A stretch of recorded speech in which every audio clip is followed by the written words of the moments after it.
Hello everyone, this is Preet and welcome back to my YouTube channel. आज के इस video में हम लोग आगे बढ़ रहे हैं क्वेश्चन नंबर 7 से स्टार्ट कर रहे हैं। कल तक के लास्ट वीडियो में हमने कर लिया था क्वेश्चन नंबर 6 तक। Question number 7, right the balanced chemical equation for the following reactions. आप लोगों के सामने कुछ chemical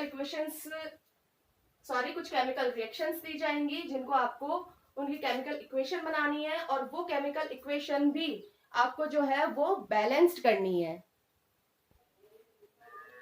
number A, calcium hydroxide plus carbon dioxide equals to calcium carbonate plus water. Calcium hydroxide का आपका जो फॉर्मूला होता है वो होता है CaOH का whole twice plus carbon dioxide होती है CO2 equals to calcium carbonate CaOH का होल ट्वाइस प्लस CO2। ये दोनों रिएक्शन करके और देते हैं कैल्शियम कार्बोनेट प्लस वाटर। ये बन गई आपकी इक्वेशन। अब इस इक्वेशन को बैलेंस करेंगे। Calcium number of atom 1, calcium carbonate में नंबर ऑफ एटम कैल्शियम का 1, OH का होल ट्वाइस। इसमें ध्यान से देखेंगे ऑक्सीजन के कितने हैं नंबर ऑफ एटम 2, ऑक्सीजन के number of atom 2 and 2 4।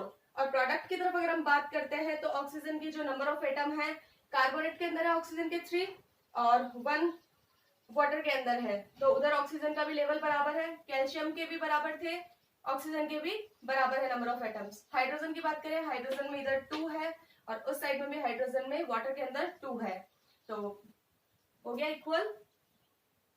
And अगर कार्बन की बात करें तो कार्बन के अंदर C नंबर ऑफ एटम 1 है और प्रोडक्ट में भी बात करें तो नंबर ऑफ एटम 1 है। तो ये जो आपको इक्वेशन दे रखी है वो पहले से ही क्या है, बैलेंस्ड इक्वेशन, तो इसको वापस बैलेंस करने की जरूरत नहीं है। बी नंबर पे देखते हैं, जिंक प्लस सिल्वर नाइट्रेट, ये दोनों रिएक्ट करके बनाते हैं zinc nitrate plus silver. Zinc का जो सिंबल होता है वो होता है Zn, सिल्वर नाइट्रेट का सिंबल होता है AgNO3। जिंक नाइट्रेट का सिंबल होता है ZnNO3 का होल ट्वाइस प्लस सिल्वर का जो सिंबल होता है वो होता है Ag। यहाँ पे पहली बात तो ये जो रिएक्शन आप लोगों को दिख रही है वो रिएक्शन है डिस्प्लेसमेंट की, क्योंकि यहाँ पर जो Zn है वो मोर रिएक्टिव है देन Ag, तो Ag को अपनी जगह से डिस्प्लेस कर रहा है। और अब इसकी अगर बैलेंस की बात करें तो Zn रिएक्टेंट और प्रोडक्ट दोनों में ही नंबर ऑफ एटम Zn का है 1। Ag सिल्वर की बात करें तो दोनों में ही जो नंबर ऑफ एटम है सिल्वर के वो भी है 1। इसके बाद में बात करते हैं NO3 यानी कि नाइट्रेट की बात करते हैं, तो नाइट्रेट में रिएक्टेंट में जो नंबर ऑफ एटम है वो 1 है, NO3 पूरा नाइट्रेट होता है, लेकिन प्रोडक्ट के अंदर नाइट्रेट जो है उसके नंबर ऑफ एटम है 2, तो हमें यहाँ पे AgNO3 के आगे लगाना पड़ेगा 2, क्योंकि NO3 के नीचे वहां तो लगा नहीं सकते, तो इसके आगे 2 लगाते ही हमारा जो सिल्वर है उसके भी नंबर ऑफ एटम हो गए 2, तो हमें प्रोडक्ट में भी सिल्वर के आगे लगाना पड़ेगा 2। तो हमारी बैलेंस इक्वेशन आ गई Zn plus 2 AgNO3 equals to ZnNO3 का whole twice plus 2 Ag। Number C, aluminium plus copper chloride, दोनों रिएक्ट करते हैं और बनाते हैं एल्यूमिनियम क्लोराइड प्लस कॉपर। यहाँ पे भी एल्यूमिनियम का जो सिंबल होता है वो Al प्लस कॉपर क्लोराइड का जो सिंबल होता है वो होता है CuCl2। Aluminium chloride AlCl3 plus copper का यहाँ पे हो जाएगा Cu। तो इसमें देखें किस किस के नंबर ऑफ एटम्स कितने कितने हैं। एल्यूमिनियम का 1 और प्रोडक्ट की तरफ भी बात करें तो एल्यूमिनियम का 1, कॉपर की बात करें Cu number of atom 1, then product में भी नंबर ऑफ एटम 1। बट अगर क्लोरीन की बात करें तो क्लोरीन में नंबर ऑफ एटम 2 है, लेकिन प्रोडक्ट में जो क्लोरीन के नंबर ऑफ एटम है वो 3 है, तो 2 और 3, अगर यहाँ पे मैं 2 करती हूँ तो 2 2 4 और उधर 3 रह जाएगा, तो ना तो 4 और 3 हो सकता है ना 2 और 3 हो सकता है। तो अगर हम लोग यहाँ पे 3 कर दें तो 3 2 जा 6, यानी क्लोरीन का जो नंबर ऑफ एटम है वो आपके हो जाएंगे 6। और उस तरफ अगर हम बात करें तो क्लोरीन के एटम के लिए 6 करने के लिए हमें आगे लगाना पड़ेगा 2, तो 3 2 जा 6, यहाँ क्लोरीन हो गया है इक्वल नंबर ऑफ एटम्स में, बट यहाँ पे जो कॉपर है अब वो कितना हो गया है नंबर ऑफ एटम 3, तो हमें उस साइड में प्रोडक्ट में भी कॉपर का जो है वहां पे आगे हमें लगाना पड़ेगा नंबर ऑफ एटम 3, देन ये हमारे पास में आ गई इसकी balanced. Number D, barium chloride plus potassium sulphate दोनों मिलकर रिएक्ट करते हैं, बनाते हैं barium sulphate plus potassium chloride. Then barium chloride symbol is BaCl2, potassium sulphate symbol है K2SO4, ये दोनों रिएक्ट करते हैं और बनाते हैं barium sulphate BaSO4 precipitate plus KCl। यहाँ पे मैंने इसको डायरेक्ट बैलेंस कर दिया है, क्यों? बिकॉज यहाँ पे बेरियम का साफ पता चल रहा है बच्चों की Ba 1 है नंबर ऑफ एटम, उस साइड में भी Ba नंबर ऑफ एटम 1 है। क्लोरीन के नंबर ऑफ एटम 2 है, बट उधर क्लोरीन के नंबर ऑफ एटम 1 था। K2 का नंबर ऑफ एटम 2 था, उधर के सिंगल है यानी नंबर ऑफ एटम 1 है। सल्फेट का नंबर ऑफ एटम 1 है, उस साइड में भी नंबर ऑफ एटम 1 है। तो इसमें जैसे ही मैंने KCl के आगे 2 लगाया तो ये इक्वेशन बैलेंस्ड होगी, क्यों? क्योंकि KCl के पूरे के आगे 2 लगाते ही जो पोटेशियम है उसका नंबर ऑफ एटम ऑटोमेटिक 2 हो गया एंड क्लोरीन का भी नंबर ऑफ एटम 2 हो गया। तो हमारे पास में जो ये इक्वेशन आई है वो कैसे मिल गई है, हमें बैलेंस्ड इक्वेशन मिल गई। Question number 8, right the balanced chemical equation for the following and identify the type of reaction in each case. Right the balanced chemical equation, पहले तो आपको रिएक्शन दे रखी है, उनकी बैलेंस्ड इक्वेशन बनानी है और उसके बाद में आपको आइडेंटिफाई करना है, आपको पहचानना है कि हर जो इक्वेशन है उसमें टाइप ऑफ रिएक्शन कौन सा है, मतलब वो किस टाइप की रिएक्शन है। Okay, a potassium bromide plus barium iodide दोनों प्रोसेस करते हैं, दोनों रिएक्ट करके बनाते हैं potassium iodide plus barium bromide. आपका जो पोटेशियम ब्रोमाइड है एक्वेटिक फॉर्म में है, बेरियम आयोडाइड एक्वेटिक फॉर्म में है। पोटेशियम आयोडाइड एक्वेटिक फॉर्म में है बट बेरियम ब्रोमाइड यहाँ पे रहेगा सॉलिड फॉर्म में। ओके गाइस, पोटेशियम ब्रोमाइड जिसको बोला जाता है KBr potassium bromide. Barium iodide का सिंबल होता है BaI2। पोटेशियम आयोडाइड का सिंबल होता है guys Ki and barium bromide का सिंबल होता है BaBr2। यहाँ पे ये इक्वेशन हो गई, इक्वेशन को हम बैलेंस्ड इक्वेशन बना देते हैं। यहाँ पे जो आपका ब्रोमाइड है वो कितना है, bromide Br number of atom 1 है, बट बेरियम ब्रोमाइड के अंदर नंबर ऑफ एटम ब्रोमाइड का जो है 2 है। 2 होने की वजह से यहाँ हम इसके आगे कर देंगे 2, इसके पूरे के आगे 2 करते ही आपका जो पोटेशियम है वो 2 बन गया है। पोटेशियम जैसे ही आपका 2 बना नंबर ऑफ एटम, तो हम पोटेशियम आयोडाइड के सामने भी कर देंगे 2, तो प्रोडक्ट में भी आपका जो नंबर ऑफ एटम है पोटेशियम का वो भी 2 हो गया है और साथ में आपको जो आयोडाइड है जो I है वो भी नंबर ऑफ एटम 2 हो गया है। और लेकिन रिएक्टेंट के अंदर नंबर ऑफ एटम I का क्या है, पहले से ही 2 है। तो आपकी ये बैलेंस्ड इक्वेशन हो गई 2KBr plus BaI2 cos to 2Ki plus BaBr2।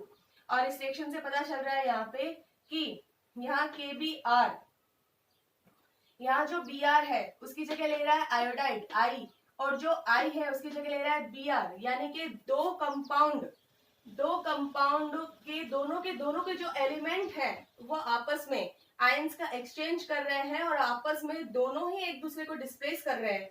तो जहाँ पे दो कंपाउंड दोनों के ही एलिमेंट एक दूसरे को डिस्प्लेस करते हैं या एक्सचेंज ऑफ आयंस होता है, ऐसी रिएक्शन को बोलते हैं डबल डिस्प्लेसमेंट रिएक्शन। तो ये आपकी रिएक्शन हो गई double displacement reaction. Number B, zinc carbonate जो सॉलिड फॉर्म में है, जिंक कार्बोनेट का जो सिंबॉलिक फॉर्म होता है वो होता है ZnCO3 equals to Zn zinc oxide जिसको बोलते हैं ZnO प्लस कार्बन डाइऑक्साइड जो गैस फॉर्म में है जिसको बोला जाता है CO2। तो पहली बात तो ये पहले से बैलेंस्ड है क्योंकि यहाँ पे जो जिंक के नंबर ऑफ एटम 1 है, प्रोडक्ट में नंबर ऑफ एटम जिंक के 1 है, ऑक्सीजन की नंबर ऑफ एटम 3 है और रिएक्टेंट में भी एटम नंबर ऑफ 3 है। कार्बन की बात करें तो कार्बन का रिएक्टेंट और प्रोडक्ट दोनों में ही नंबर ऑफ एटम 1 है। तो आपकी जो इक्वेशन है वो ऑटोमेटिक बैलेंस्ड है। और रिएक्शन बच्चों आपको देखते ही पता चलनी चाहिए कि यहाँ पर एक कंपाउंड है और कंपाउंड क्या हो रहा है, डिकम्पोज हो रहा है, ब्रेकडाउन हो रहा है। दो जो ये एक सब्सटेंस है वो दो अलग अलग सब्सटेंस में ब्रेकडाउन हो रहा है। यहाँ पे ZnCO3 का डिकम्पोज हो रहा है, इसलिए ये जो रिएक्शन है वो है डिकम्पोजिशन रिएक्शन। तो यहाँ पे आपको पता चल गया होगा कि ये जो पहले वाले में था डबल डिस्प्लेसमेंट रिएक्शन और दूसरे में आ गया डिकम्पोजिशन रिएक्शन। इसके बाद में number C, hydrogen plus chlorine दोनों मिलकर रिएक्शन बनाते हैं और ये लोग बनाते हैं हाइड्रोजन क्लोराइड। तो यहाँ पर जो हाइड्रोजन है, हाइड्रोजन का आपका सिंबल है H2 जो कि गैस फॉर्म में है, क्लोरीन का सिंबल है Cl2 जो गैस फॉर्म में है, देन बनता है हाइड्रोजन क्लोराइड जो भी गैस फॉर्म में है। हाइड्रोक्लोराइड का जो सिंबल होता है वो होता है HCl। तो यहाँ पे बच्चों H2 plus Cl2, number of atom इसको मैंने बैलेंस कर दिया है क्योंकि इसको इतना ही करना था कि नंबर ऑफ एटम हाइड्रोजन के 2, क्लोरीन के भी 2। तो हम HCl के आगे क्या लगा देंगे 2, HCl के आगे 2 लगाते ही प्रोडक्ट में नंबर ऑफ एटम और ऑटोमेटिक ही हाइड्रोजन के भी 2 हो गए और क्लोरीन के भी 2 हो गए। तो ये आपकी बैलेंस इक्वेशन होगी और यहाँ पता चल रहा है सीधा सीधा कि ये दोनों है एलिमेंट, दो एलिमेंट मिलकर बना रहे हैं एक कंपाउंड। तो ऐसी रिएक्शन जिसमें दो एलिमेंट्स मिलकर एक कंपाउंड बनाते हैं उसे कॉम्बिनेशन रिएक्शन कहते हैं। तो ये आपकी हो गई combination reaction. Number D, magnesium plus hydrochloric acid, ये दोनों रिएक्ट करके बनाते हैं मैग्नीशियम क्लोराइड प्लस हाइड्रोजन। आपको जो मैग्नीशियम है उसको बोला जाता है Mg, हाइड्रोक्लोरिक एसिड को बोला जाता है HCl, मैग्नीशियम क्लोराइड को बोला जाता है MgCl2 प्लस हाइड्रोजन को बोला जाता है H2। यहाँ पे भी मैंने आपकी जो इक्वेशन को बैलेंस कर दिया है क्योंकि मुझे सिर्फ कितना सा करना था, Mg नंबर ऑफ एटम 1, उस साइड में भी नंबर ऑफ एटम 1, जो पिछली जो रिएक्शन में था सेम है, क्लोरीन के number of atom 2 and hydrogen के नंबर ऑफ एटम 2। यहाँ पे जैसे ही मैंने 2 लगाया तो यहाँ पे हाइड्रोजन और क्लोरीन दोनों के नंबर ऑफ एटम हो गए 2। तो ये आपकी इक्वेशन होगी बैलेंस्ड इक्वेशन। और ये जो इक्वेशन है वो आपकी जो रिएक्शन कहलाएगी डिस्प्लेसमेंट रिएक्शन। क्यों? क्योंकि यहाँ पे जो Mg है वो क्या कर रहा है, MgCl2, यानी कि Mg है वो मोर रिएक्टिव है और जो Mg है वो Cl के पास में जाके और H को अपनी जगह से डिस्प्लेस कर देगा और इसलिए इसको बोला जाता है डिस्प्लेसमेंट रिएक्शन। बच्चों नेक्स्ट जो अपना क्वेश्चन है, question number 9, What does one mean by exothermic and endothermic reactions? Give examples. तो जैसा कि हमें नाम से पता चल रहा है एक्सोथर्मिक एंड एंडोथर्मिक। एक्सो मतलब होता है बाहर निकलना एंड एंडो मतलब होता है किसी चीज को अंदर लेना। तो एक्सोथर्मिक रिएक्शंस जो होती है, reaction in which energy is released, ऐसी क्रिया, ऐसी अभिक्रिया, ऐसी रिएक्शन जिनमें एनर्जी जो है रिलीज होती है यानी एनर्जी बाहर निकलती है along with the formation of product are called exothermic reactions. ऐसी रिएक्शंस जिनमें प्रोडक्ट बनते समय जो एनर्जी है, जो हीट है वो बाहर निकलती है, उन्हें एक्सोथर्मिक रिएक्शंस कहते हैं। एंड जस्ट इसके opposite endothermic reactions, reaction in which energy is absorbed are called endothermic reactions. ऐसी रिएक्शन जिसमें एनर्जी क्या की जाती है, एब्सॉर्ब की जाती है, उसे एंडोथर्मिक रिएक्शंस कहते हैं। बच्चों साइंस के अंदर आपको क्या करना है, आपको रट्टे नहीं मारना है बल्कि चीजों को समझना है। अब आपको आपके सामने दो डेफिनेशन दे दी, आप दोनों डेफिनेशन को बहुत ही ज्यादा रट्टे मारने लगे, याद करने लगे, इससे कुछ नहीं होगा। आप किसी इन दोनों में से अगर एक डेफिनेशन को अपने दिमाग में कर लेते हैं ना तो दूसरी जो है वो ऑटोमेटिक ही आपके दिमाग में फीड रहेगी। कैसे? नाम से पता चल रहा है एक्सो, एक्सो मतलब रिलीज यानी छोड़ना। तो अगर आपको एक्सो के बारे में पता चल गया तो इसका अपोजिट आप एंडो में तो लिख ही सकते हैं। तो सेंटेंस आप बना ही सकते हैं, reaction in which energy is released and endothermic में reaction in which energy is absorbed. अगर हम इसके एग्जांपल की बात करें तो एक्सोथर्मिक रिएक्शन का जो एग्जांपल है कैल्शियम ऑक्साइड प्लस 2H2O, इससे बनेगा calcium hydroxide plus H2 plus वहां पे जो हीट है वो बाहर निकल रही है, तो जहां पे हीट जो है रिलीज हो रही है वो हो गया एक्सोथर्मिक। एंडोथर्मिक में कैल्शियम कार्बोनेट को जब हम हीट देते हैं, जब इसे गर्म करते हैं, यानी कि कैल्शियम कार्बोनेट एब्सॉर्ब कर रहा है हीट को, तो एब्सॉर्ब करते ही वहां पे बनेगा calcium oxide plus carbon dioxide. तो ये पता चल गया आपको क्या एक्सोथर्मिक रिएक्शन और एंडोथर्मिक रिएक्शन और इनके example. Question number 10, Why is respiration considered an exothermic reaction? Explain. जो रेस्पिरेशन होती है उसे एक्सोथर्मिक रिएक्शन क्यों बोला जाता है, एक्सप्लेन कीजिए। तो बच्चों सबसे पहले आपको पता होना चाहिए कि एक्सोथर्मिक रिएक्शन वो रिएक्शन होती है जिसमें जो हीट होती है या जो एनर्जी होती है वो रिलीज होती है, यानी जो एनर्जी होती है वो बाहर निकलती है। इसका आंसर हम देंगे हम लोग, During digestion, food is broken down into simpler substance called glucose. हम लोगों को पता है कि जब पाचन क्रिया होती है, जब डाइजेशन होता है फूड का, खाना पचता है, तो जो फूड होता है वो एक सिंपलियर सब्सटेंस में टूट जाता है जिसे बोला जाता है ग्लूकोज। ठीक है। इन द रेस्पिरेशन, अब इस रेस्पिरेशन के प्रोसेस में क्या होता है, जो आपका ग्लूकोज बना है डाइजेशन के बाद में, वो ग्लूकोज रिएक्ट विथ ऑक्सीजन। ये ग्लूकोज किसके साथ रिएक्ट करता है, ऑक्सीजन के साथ, इन आवर सेल्स, हमारी कोशिकाओं में, and releasing a large amount of energy, और बहुत ज्यादा मात्रा में एनर्जी रिलीज करता है यानी छोड़ता है। तो रेस्पिरेशन के अंदर ग्लूकोज ऑक्सीजन के साथ में रिएक्ट होकर हमारी बॉडी के अंदर या हमारी सेल्स के अंदर और बहुत सारी मात्रा में एनर्जी रिलीज करता है, और जो एनर्जी रिलीज करता है उसे हम बोलते हैं रेस्पिरेशन। तो ये जो एक रिएक्शन होती है वो इस टाइप की होती है रेस्पिरेशन की, C6H12O6। ये जो आपका फॉर्मूला दिख रहा है ये है ग्लूकोज का, ये किसके साथ में कर रहा है रिएक्शन, O2 के साथ में, ऑक्सीजन के साथ में, जैसा कि हमने बोला है C6H12O6 + 6O2, ये लोग मिलकर बनाएंगे 6CO2 यानी कि 6 एटम कार्बन डाइऑक्साइड के एंड 6 एटम ही H2O यानी वाटर के, और साथ में ये रिलीज करेंगे एनर्जी।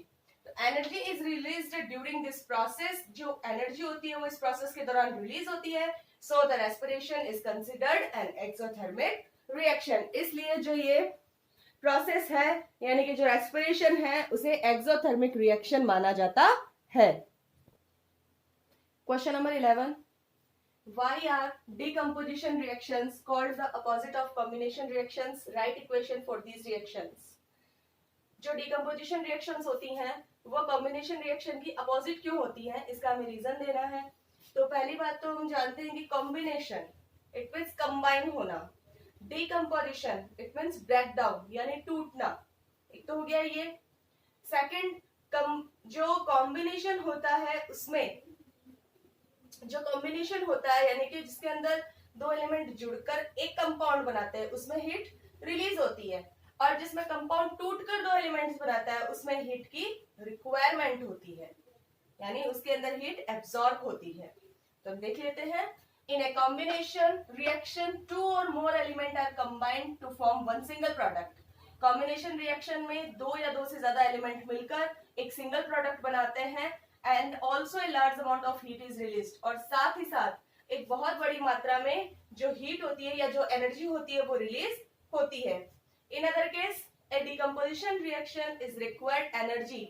दूसरी तरफ अगर हम डिकम्पोजिशन की बात करें तो इसके अंदर तो खुद को ही एनर्जी की रिक्वायरमेंट होती है यानी ये एनर्जी एब्सॉर्ब करती है टू स्प्लिट, तोड़ने के लिए एक कंपाउंड को इनटू 2 और मोर सब्सटेंस, दो या दो से ज्यादा सब्सटेंस के अंदर।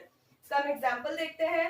अगर हम फर्स्ट एग्जांपल की बात करें N2 + 3H2 equals to 2NH3 plus heat, अगर हम इसकी बात करें तो यहाँ पर क्या हो रहा है, दो एलिमेंट जुड़कर एक बना रहे हैं, क्या कंपाउंड बना रहे हैं।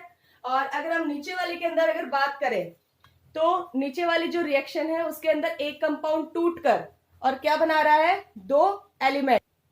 तो जो दो एलिमेंट मिलकर और एक कंपाउंड बना रहे हैं उसमें हीट रिलीज हो रही है, तो ये वाली आपकी कौन सी हो गई, कॉम्बिनेशन रिएक्शन। और जो नीचे वाली है जिसके अंदर कंपाउंड टूटकर दो एलिमेंट में बन रहा है उसके अंदर हीट खुद को चाहिए, खुद को एनर्जी चाहिए, तो ये वाली हो गई आपकी डिकम्पोजिशन। तो आपको इसके अंदर पता चल गया कि दोनों एक दूसरे की जस्ट अपोजिट क्यों है। Question number 12, write one equation each for the decomposition reactions where energy is supplied in the form of heat, light और electricity. Write one equation each for the decomposition reactions. Decomposition reactions की प्रत्येक एक समीकरण लिखिए where energy is supplied, जहां पर आपको energy supply की जा रही है in the form of heat, light और electricity। कहाँ पे सप्लाई की जा रही है एनर्जी, किस किस रूप में सप्लाई की जा रही है, हीट, लाइट और इलेक्ट्रिसिटी। जब हमने इस चैप्टर को पढ़ा था तब हमने देखा था कि जो डिकम्पोजिशन होता है वो 3 टाइप्स का होता है, जिनमें से फर्स्ट ऑफ ऑल जो पहला होता है वो होता है थर्मल, सेकंड होता है फोटोलाइटिक एंड जो थर्ड होता है वो होता है इलेक्ट्रोलाइटिक। जो थर्मल होता है, जो थर्मल डिकम्पोजिशन होता है उसमें एनर्जी किस फॉर्म में होती है, हीट में होती है। जो फोटोलाइटिक होता है उसमें जो एनर्जी होती है वो आपकी सनलाइट या लाइट की फॉर्म में होती है, और जो इलेक्ट्रोलाइटिक डिकम्पोजिशन होता है उसमें आपकी जो फॉर्म होती है एनर्जी की वो इलेक्ट्रिसिटी के रूप में होती है। तो हमें इन तीनों को एक एक एग्जाम्पल देना है या हमें तीनों के लिए एक एक इक्वेशन देनी है। तो फर्स्ट इक्वेशन हम देखते हैं कैल्शियम कार्बोनेट। जब भी हम कैल्शियम कार्बोनेट को हीट देते हैं तो कैल्शियम कार्बोनेट ब्रेक डाउन होता है, टूट जाता है, स्प्लिट हो जाता है किसमें, कैल्शियम ऑक्साइड में और CO2 कार्बन डाइऑक्साइड में। तो ये जो एग्जांपल है वो आपका हो गया थर्मल का। सेकंड हम बात करते हैं 2AgCl। जब हमने इसको सनलाइट दी तो ये कंपाउंड जो है सिल्वर क्लोराइड, ये कंपाउंड किसमें टूट गया, Ag और क्लोरीन में, यानी सिल्वर और क्लोरीन में। इसका मैंने आपको एक एग्जांपल भी बताया था कि जो AgCl यानी जो सिल्वर क्लोराइड होता है उसका कलर व्हाइट कलर होता है। जब AgCl को एक कटोरे के अंदर या एक बाउल के अंदर आप रखते हैं और उसको सूरज की किरणों के सामने रखते हैं, उसको जब आप सनलाइट देते हैं तो AgCl व्हाइट कलर से ग्रे कलर का हो जाता है, उसका कलर फेड हो जाता है। उसका रीजन ये है कि जो AgCl है वो स्प्लिट होकर क्या बन जाता है, Ag और क्लोरीन। थर्ड पे है 2H2O। वाटर को जब हम इलेक्ट्रिसिटी देते हैं, इसका भी मैंने आपको बताया था विद एक्सपेरिमेंट विद डायग्राम, मैंने आपको ये समझाया था कि जो वाटर है वो किस में टूट जाता है, हाइड्रोजन और ऑक्सीजन में, और किसके थ्रू, इसके अंदर जो एनर्जी है वो किस फॉर्म में दी जाती है, इलेक्ट्रिसिटी फॉर्म में दी जाती है। और मैंने आपको यहाँ पे ये भी बताया था एनोड कैथोड इन सब के बारे में मैंने बताया था, और ये भी बताया था कि इनका जो रेशियो होता है हाइड्रोजन और ऑक्सीजन का, वो रेशियो आपका होता है 2:1। Question number 13, what is the difference between displacement and double displacement reactions, right equations for this reaction. आपको डिस्प्लेसमेंट और डबल डिस्प्लेसमेंट रिएक्शन में डिफरेंस बताना है और इनके लिए आपको एक एक इक्वेशन भी देनी है। डिस्प्लेसमेंट, डिस्प्लेस करना, डिस्प्लेस कौन करेगा, जो ज्यादा रिएक्टिव एलिमेंट होगा वो अपने से कमजोर एलिमेंट को अपनी जगह से डिस्प्लेस करेगा। और डबल डिस्प्लेसमेंट पे दो कंपाउंड अपने आयनों के एक्सचेंज के द्वारा क्या करते हैं, दो नए कंपाउंड बना देते हैं। तो यही है displacement. In a displacement reaction में a more reactive element displaces another element from its compound। एक ज्यादा रिएक्टिव एलिमेंट दूसरे एलिमेंट को उसके कंपाउंड से डिस्प्लेस कर देता है और खुद उसकी जगह ले लेता है। जैसे इसकी इक्वेशन होगी Zn प्लस CuSO4, तो जो Zn है वो मोर रिएक्टिव है देन Cu से, तो ये Cu को हटाकर खुद आ जाएगा ZnSO4 plus Cu। Double displacement की बात करें, in double displacement reaction two compound react by an exchange of ion to form two new compound. यहाँ पर दो कंपाउंड आयनों का एक्सचेंज करके और दो नए कंपाउंड बना लेते हैं। जैसे आप देखिए AgNO3 plus NaCl equals to AgCl plus NaNO3। और इस डेफिनेशन को मैं से भी बोल सकते हैं कि जहां पे यहाँ पे क्या हो रहा था, इस डिस्प्लेसमेंट में एक एलिमेंट दूसरे को डिस्प्लेस कर रहा था उसके कंपाउंड में से, यहाँ पे दोनों कंपाउंड के दो एलिमेंट एक दूसरे को अपनी अपनी जगह से डिस्प्लेस कर देते हैं। जैसे AgNO3 प्लस NaCl, तो NO3 की जगह किसने ले ली, Cl ने ले ली, और जो Cl की जगह थी वो किसने ले ली, NO3 ने ले ली। तो AgNO3 प्लस NaCl ये बन गया AgCl NaNO3। This is called double displacement reaction. तो स्टूडेंट आज के इस वीडियो में बस इतना ही। आज हम कर चुके हैं क्वेश्चन नंबर 7 से लेके क्वेश्चन नंबर 13 तक, और कल के हमारे जो वीडियो आएगा उसके अंदर हम लोग देखेंगे क्वेश्चन नंबर 14, और जो टोटल क्वेश्चन है वो है क्वेश्चन नंबर 20। तो हम कल इसका जो लास्ट पार्ट है, चैप्टर नंबर 1 का जो लास्ट पार्ट है वो कल हम इसको कंप्लीट करेंगे, और उसके बाद में हम स्टार्ट करेंगे चैप्टर नंबर 2। Thank you.